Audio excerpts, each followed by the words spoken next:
Welcome to In the Ring by Alex Taylor. This is a new podcast interviewing fighters and getting to know the world of Taekwondo in a different lens. Today I got Brandon Shook, a good friend of mine who we've just gotten back from Argentina. How are you feeling about Argentina? We got some things to work on, for sure. What were like the biggest surprises going on? I think it would be how people don't hunt the knockout. Because that's normally what you see. Like when you're looking at videos and things like that, it's always about these one-shot power knockouts. And I think trying to hunt that really got in my head. Yeah. And I think I need to probably take a step back and then kind of regain focus as far as, new game plans. Yeah. New game plans, definitely. Because, I mean, you saw some people doing it, but they're doing it at like certain times. It wasn't like the whole match. I think that things like that are going to be really, really, really difficult to do. Again, those guys, that was our first one. Yeah.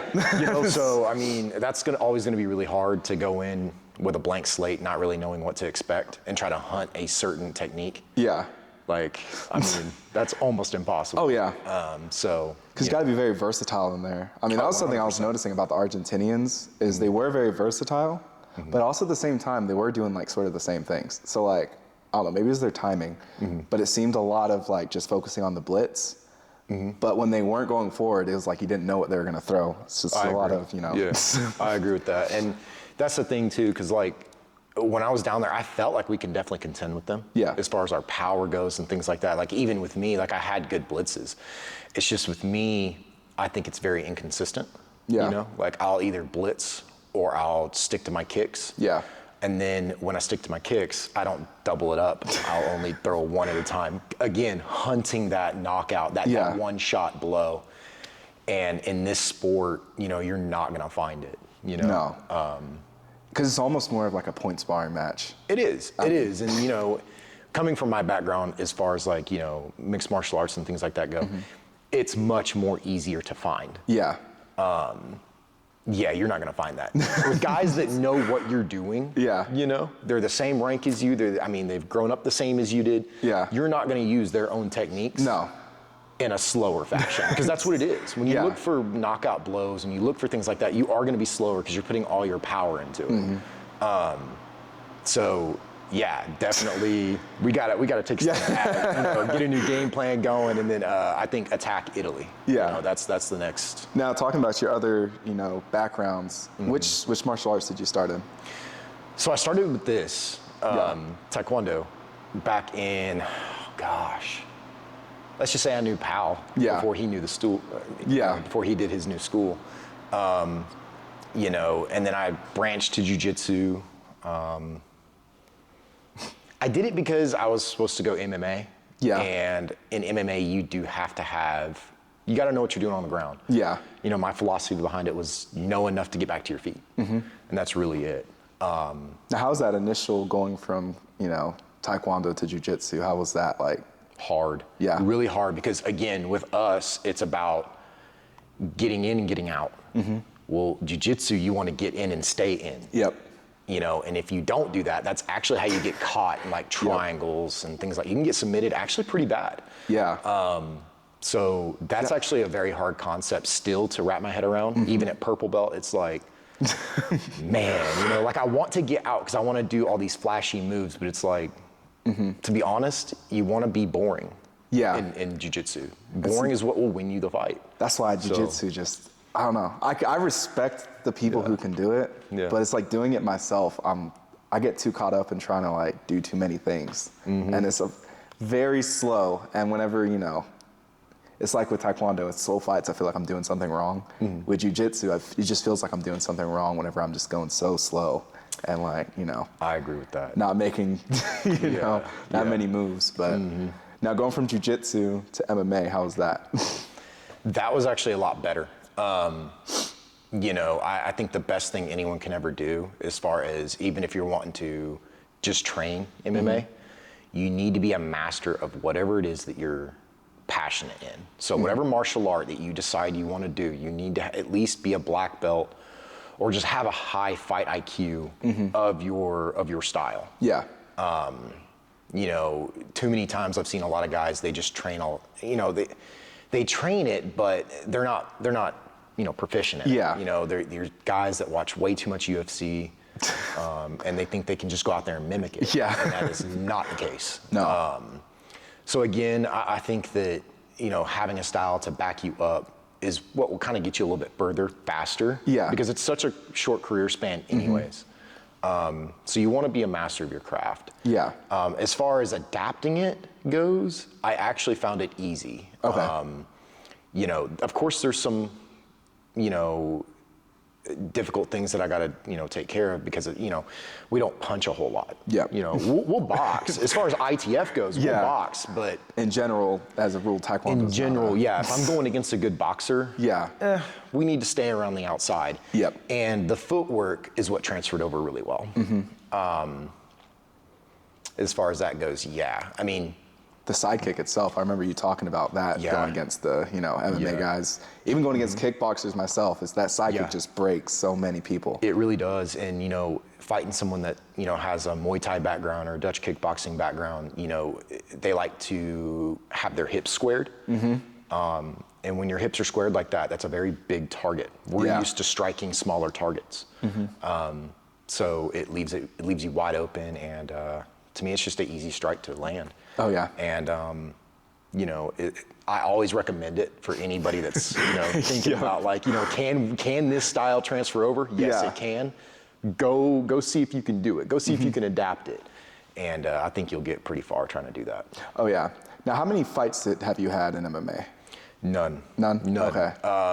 I do more training. That's why I can never consider myself a fighter. You know, that's not how I make my money, anything like that. You know, I think that, you know, training it is more kind of where I'm at, you know, especially since I've dedicated so much time into Taekwondo, into Jiu Jitsu.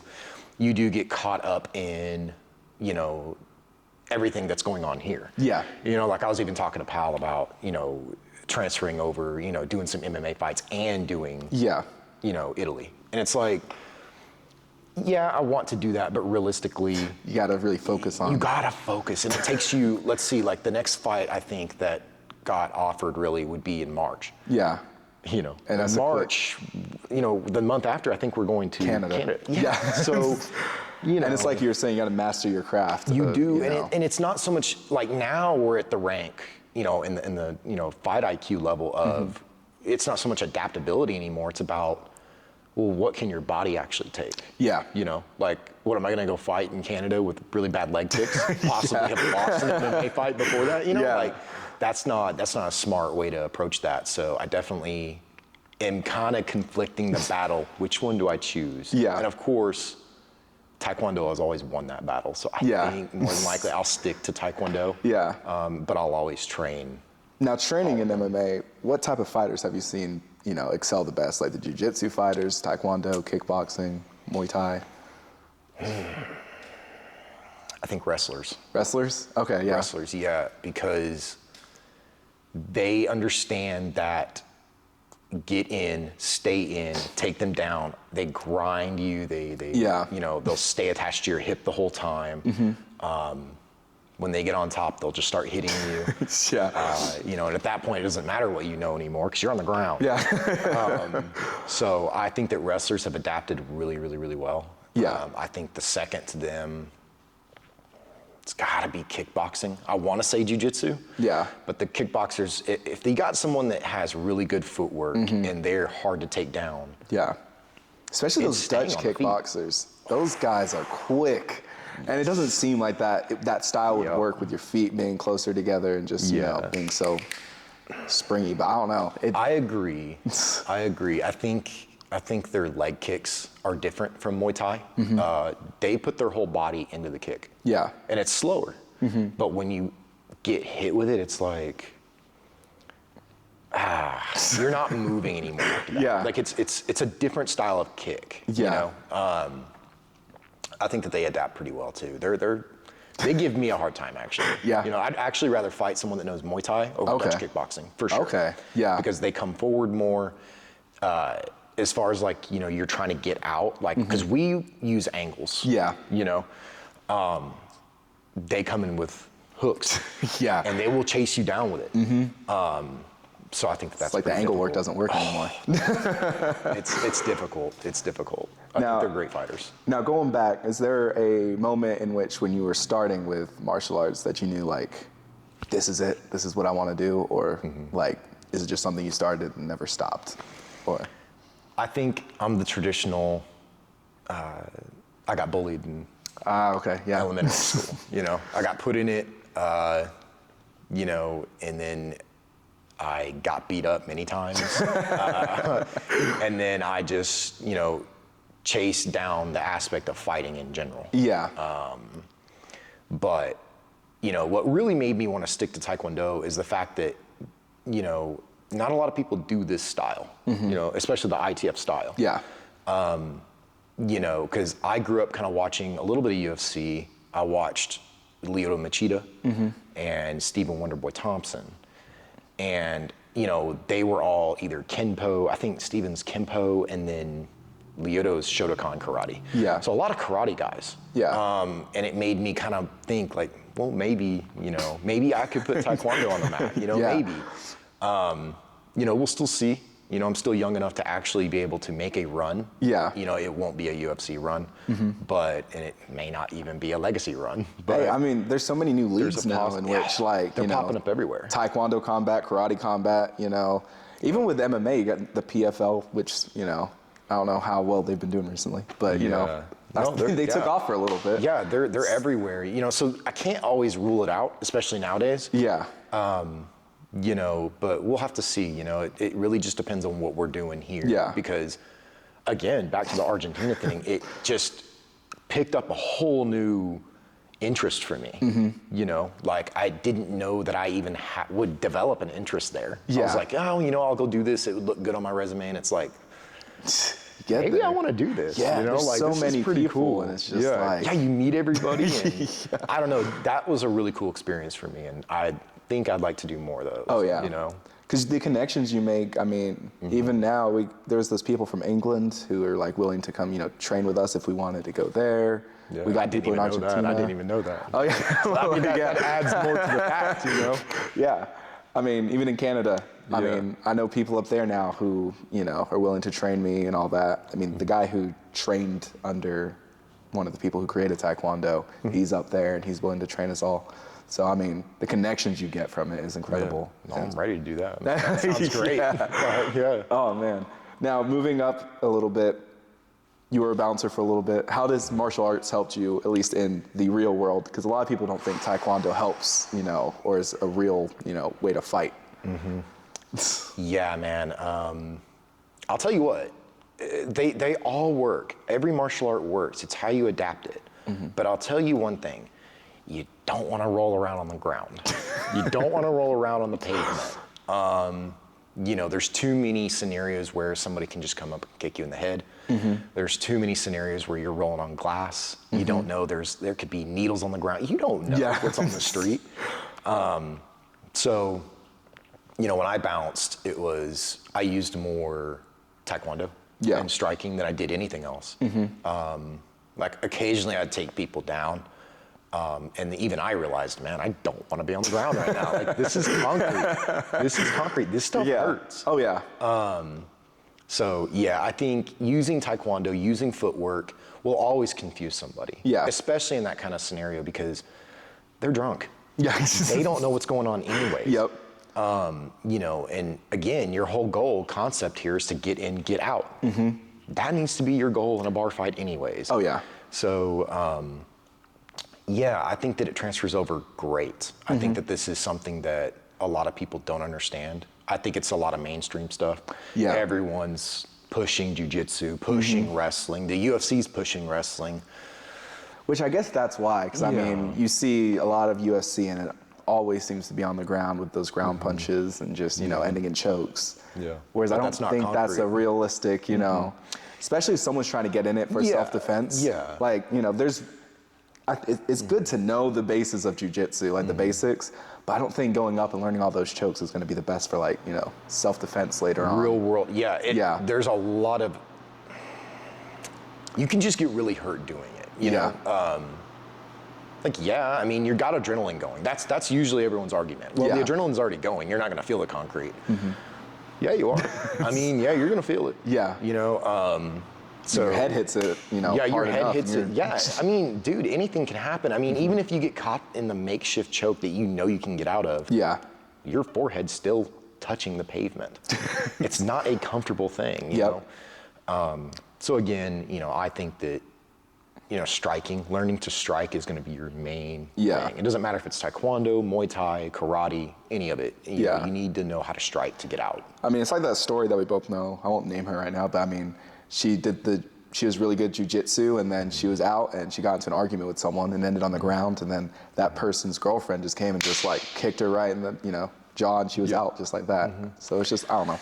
It's one of those things where you can only fight one person on the ground, where you're standing up. Yes, you can fight multiple people standing up. I actually did try that. It does work, which was actually shocking because I didn't think it would work.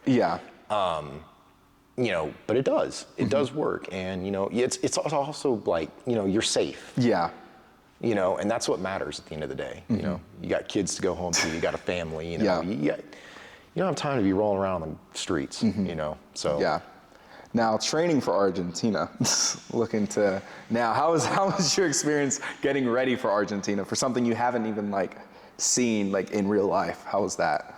That blank slate was very difficult to wrap your head around. You know, none of us have been there. No. None of us have understood international competition like that, especially for ITF.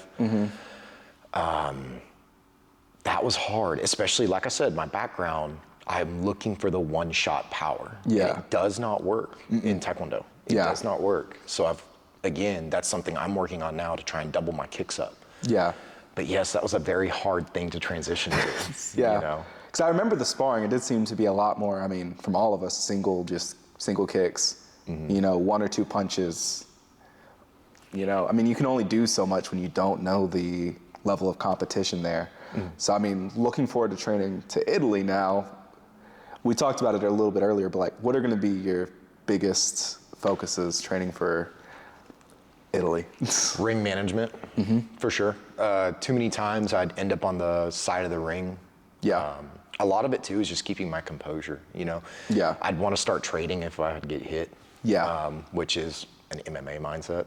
So I got to get rid of that mindset. I mean, I think there's situations for it. I mean, like in my last, or both of them for the team fights, there was moments where we were just brawling in there. And those were moments in which I was like, I used to train a little bit of kickboxing. I wish I would have stuck with the boxing itself a little bit more for those situations in which, you know, we're in there just exchanging.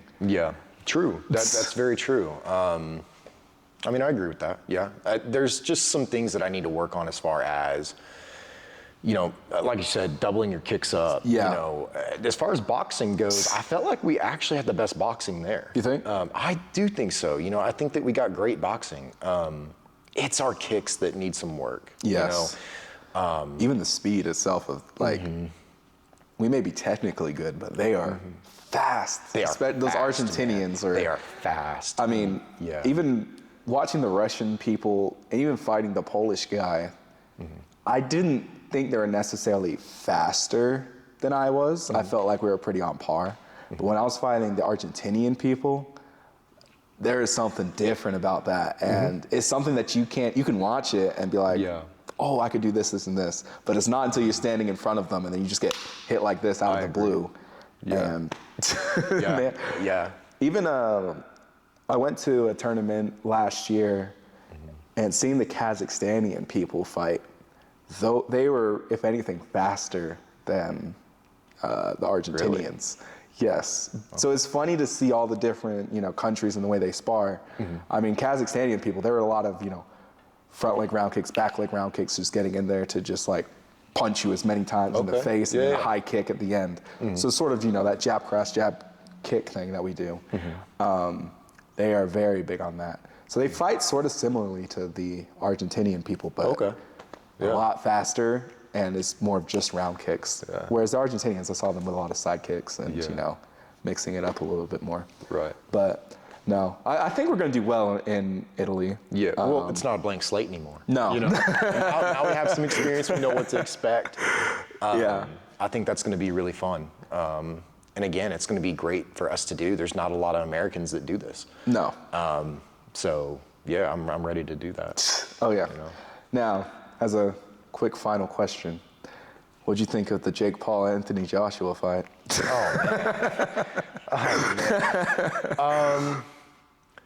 You know, he's a boxer. He's a boxer. I will tell you that. Like that. Yes, he can fight. Now, here's my thing. I've seen a lot of people, even talking to them after the fight. They came to me and they were like, he was just running the whole fight. In which, you know, I think that was the correct strategy. I 100%. mean, I was like, that's what I did in Argentina a lot of the time, was just, you know, stick and move, stick and move, stick and move. You're gonna have different game plans for different opponents. Oh yeah. That's just how fighting works. I think that was the right thing to do as well. I mean, what are you gonna do? Stand there and trade with guys that's like 6'6"? Dude, I mean, you know, he came in at what, 40 pounds heavier? Yes, yeah, I think it was like 243 versus 216, and I was like, dude, I mean, right. I'm running to. He broke his jaw in the corner, so I mean, just standing there in front of Anthony Joshua. Again, I think Anthony Joshua knew he was going to slow down. Once he started tying up, kind of making him carry his weight, that sucks. You know, that, I mean, I can only imagine an extra 40 pounds while someone's trying to hit you and things like that. It's not easy. Especially just like laying on you. I mean, that was the same thing with that Andrew Tate fight, in which that was just, that was a bit embarrassing right there. Yeah. But no, well, thank you for joining me on this podcast. Of course, buddy. If you guys enjoy it, leave a like, and I have my school program down below, so make sure you go look at that for some extra drills and content down there. So anything, perfect. Well, we'll see you guys next time. Peace.